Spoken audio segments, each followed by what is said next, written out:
But so, because you were saying like just this random person from Arizona that is calling in Milwaukee now, don't you think that the local Milwaukee investor still has an advantage over those people who don't really know what block they're on? Of course, the price investors who just want whatever someone's going to throw at them, yes. But I've always found that local, you still get it because you're like, oh, I sold 2 houses on your block. Do you know John and Steve? And they're like, oh, yeah, we know them. Local always wins. The problem, as you alluded to in that sentence, was price, right? And so I can go in there and give someone a real value of what a real ARV is, what the real repairs are for the house, because I've actually done the work, right? I walked through the property. I did my own comps. I drove the comp set.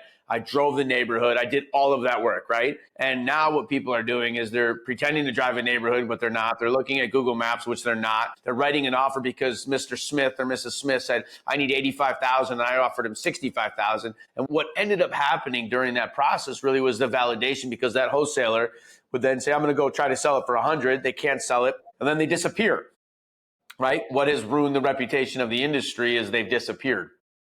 So when they went to close, the moving truck's in the driveway and they're saying, we're ready to close. And the wholesaler, the buyer from Arizona, is nowhere to be found. Then they call Scott, and Scott's back in the mix, ready to go.